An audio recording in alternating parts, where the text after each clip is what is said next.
In week 1, we went over how to fracture our geometry, and we made some tools to assist with that fracturing process. So in week 2, we're going to actually do the detailed fracture on our building. But first, we're going to bring in the assets that we need for this shot and organize our Houdini project structure. And then once we have those assets imported, we need to do some prep on the building before we can fracture it. Now, this isn't the most fun part of doing destruction work, but it's very important that you get used to the various types of fixes that you might need to apply to the geometry before you fracture it. In production, you don't always get perfect geometry that's well suited for fracturing. You often get geometry that needs a whole lot of work before you can run your Boolean or Voronoi processes on it. So in the prep stage, we'll separate out the geometry that we're not going to be fracturing right away, like this glass and some other portions of the building that we won't be fracturing whatsoever.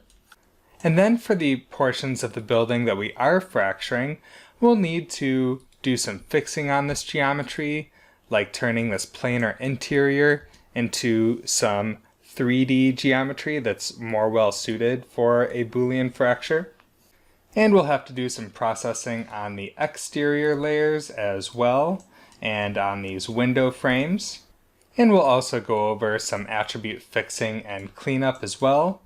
And then once you have that geometry all fixed and ready for fracturing, we're going to chop out just the area that we want to run the fracture on. It would be a bit of a waste to fracture this entire building when he's really only destroying this portion of it.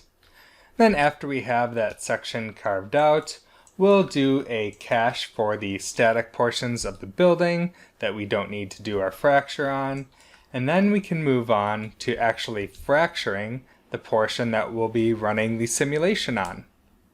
In order to fracture this section of the building, we're going to split it into some logical groups, specifically the interior and the window frames and the exterior, to fracture each of those separately, because you might want different levels of detail, and it's often easier to deal with your fracturing in stages instead of trying to do everything all at once.